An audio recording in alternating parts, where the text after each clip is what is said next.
नमस्कार. श्री स्वामी समर्थ सर्वांना. 29 जानेवारी 2024 या रोजी संकष्टी चतुर्थी आलेली आहे. या वर्षातली ही पहिली संकष्टी चतुर्थी आहे आणि योगायोगाने ही संकष्टी चतुर्थी सोमवारी आलेली आहे. सोमवार हा भगवान शंकरांचा दिवस आहे आणि त्याचप्रमाणे गणपती बाप्पा हे भगवान शंकरांचे पुत्र आहेत. त्यामुळे अशा ह्या विशिष्ट दिवशी आपल्याला काही उपाय करायचे आहे. आपल्याला गणपती जवळची ही एक वस्तू उचलून जवळ ठेवायची आहे. यामुळे आपल्या पैशाच्या बाबतीतल्या सर्व अडचणी नष्ट होणार आहे. घरात रोज कोठून ना कोठून पैसा येऊ लागणार आहे. इतका अत्यंत प्रभावी असा हा उपाय आहे. हा उपाय आपल्याला या संकष्टी चतुर्थीला करायचा आहे. व्हिडिओला सुरुवात करण्या अगोदर तुम्ही जर का चॅनलवर नवीन असाल, पहिल्यांदा आलेला असाल, तर असेच माहितीचे व्हिडिओ बघण्यासाठी चॅनलला सबस्क्राईब करा आणि बाजूच्या बेल आयकॉनला देखील प्रेस करा. या संकष्टी चतुर्थीला खूप सारे महत्त्व आहे. पौष महिन्यातील कृष्ण पक्षातील ही संकष्टी चतुर्थी आहे. या दिवशी श्री गणेशाची आराधना केल्याने जीवनातील सर्व प्रकारचे संकट दूर होतात. संतान प्राप्तीचा आशीर्वाद मिळतो आणि प्रत्येक दुःख नष्ट होते. भक्तांना सुख समृद्धीचा आशीर्वाद मिळतो. यामुळेच आपल्याला आपल्या घरातील गरिबी नष्ट करण्यासाठी, दरिद्री घालवण्यासाठी, पैशाची अडचण नष्ट करण्यासाठी हा उपाय करायचा आहे. या उपायामुळे आपल्याला लक्ष्मी प्राप्तीचे योग तयार होतील. बघा, कष्ट हे प्रत्येकाला करावे लागतात. कोणाला कमी तर कोणाला जास्त. आपण केलेल्या कष्टाचे फळ आपल्याला मिळावं यासाठी आपल्याला हे काही उपाय करायचे आहेत. आणि अशा विशिष्ट तिथीला जर का आपण हे उपाय केले तर आपण केलेल्या मेहनतीला, कष्टाला आपल्याला फळ हे नक्कीच मिळतं. सर्वात महत्त्वाचं म्हणजे आता हा उपाय तुम्ही संकष्टी चतुर्थीच्या दिवशी कधी करायचा, तर बघा, हा उपाय तुम्ही दिवसभरात तुमच्या सवडीनुसार तुम्ही केव्हाही करू शकतात. संकष्टी चतुर्थीच्या दिवशी सर्वात अगोदर आपल्याला आपल्या घरातील देवपूजा केल्यानंतर आपल्याला गणपती बाप्पांची पंचोपचारे पूजा करायची आहे. बघा, संकष्टी चतुर्थी आहे. आपण दररोज गणपती बाप्पांना अभिषेक घालत नाही, तर आपल्याला संकष्टी चतुर्थीच्या दिवशी आवर्जून आपल्या देवघरामध्ये असलेल्या गणपती बाप्पांच्या मूर्तीला पाण्याने किंवा पंचामृताने तुम्हाला शक्य असेल त्याने अभिषेक घालायचा आहे. तुम्ही अभिषेक घालताना तुम्ही गणपती अथर्व शीर्षाचं पठण करू शकतात आणि याचं तीर्थ तुम्ही तुमच्या मुलांना प्यायला देऊ शकतात.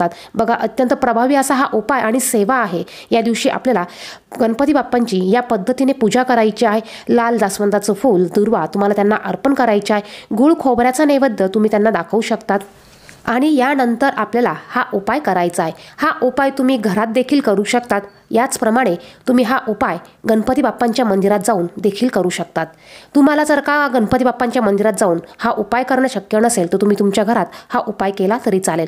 परंतु शक्य झाल्यास हा उपाय गणपती बाप्पांच्या मंदिरात जाऊन करा, कारण तेथील पॉझिटिव्ह एनर्जी ही जास्त प्रमाणात प्रभावी असते.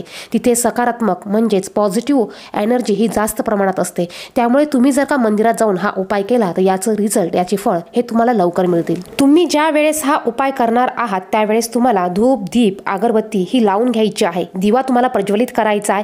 त्यानंतर तुम्हाला हा उपाय करायला बसायचा आहे. बसण्यासाठी आसन घ्यायचं आहे. बाप्पांना नमस्कार करायचा आहे आणि तुम्हाला 11 रुपये घ्यायचे आहे. 10 रुपयाची एक नोट आणि सुट्टा 1 रुपया असे 11 रुपये तुम्हाला घ्यायचे आहे. हे 11 रुपये तुम्ही तुमच्या उजव्या हातामध्ये घ्यायचे आहेत. यानंतर 3 वेळा तुम्हाला गणपती अथर्व शीर्षाचं पठण करायचं आहे. फलश्रुती देखील तुम्हाला म्हणायची आहे.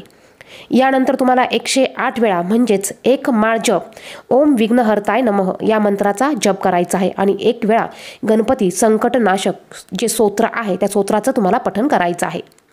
बघा, अशा पद्धतीने तुम्हाला ही सेवा करायची आहे आणि यानंतर तुम्हाला हे 11 रुपये तुमच्या घरात, देवघरात असलेल्या गणपती बाप्पांच्या मूर्तीसमोर, फोटोसमोर तुम्हाला ठेवायचे आहे. त्यानंतर तुमच्या ज्याही काही अडचणी असतील, समस्या असतील, पैशा बाबतीतले काही प्रश्न असतील ते तुम्हाला गणपती बाप्पांना सांगायचे आहे. त्यांच्यासमोर तुम्हाला हे बोलून दाखवायचे आहेत. यानंतर दुसऱ्या दिवशी बघा, हे 11 रुपये तुम्हाला दिवसभर गणपती बाप्पांसमोर ठेवायचे आहे. दुसऱ्या दिवशी मंगळवारी तुम्हाला हे 11 रुपये उचलून घ्यायचे आहे. यातला 1 रुपया हा तुमच्या पाकिटामध्ये, पर्समध्ये तुम्हाला जवळ ठेवायचा आहे. तुमच्या पर्समध्ये हा असा ठेवा की जेणेकरून हा खर्च होणार नाही. तुमच्या पाकिटातले सर्व पैसे जरी खर्च झाले तरी हा 1 रुपया तुम्हाला हा असाच पाकिटात जपून ठेवायचा आहे. यामुळे लक्ष्मी तुमच्याकडे आकर्षित होईल. पैसा हा तुमच्या पाकिटात हा नेहमी टिकून राहील. पैसा हा जास्तीत बाकीचा खर्च होणार नाही। यानंतर ते 10 रुपये जे आहे ते 10 रुपये आपल्याला गणपती बाप्पांच्या मंदिरात जाऊन दान पेटीत टाकायचे आहे किंवा मंदिराच्या बाहेर असलेल्या गरजू व्यक्तींना हे 10 रुपये तुम्हाला दान करायचे आहे। या पद्धतीने हा उपाय तुम्हाला संकष्टी चतुर्थीला करायचा आहे। प्रत्येक संकष्टी चतुर्थीला तुम्ही हा उपाय केला तर बघा तुम्हाला पैशा बाबतीतल्या ज्या काही अडचणी असतील त्या अडचणी नक्कीच दूर होताना दिसणार आहे। इतका प्रभावी असा हा उपाय आहे। हा उपाय संकष्टी चतुर्थीला तुम्ही आवर्जून करा, एक सेवा म्हणून करा। तुमच्या हातून या उपायाच्या निमित्ताने एक सेवा होते, या स्तोत्राचं मंत्राचं पठण तुमच्याकडनं केलं जातं, याचं फळ हे तुम्हाला नक्कीच मिळतं।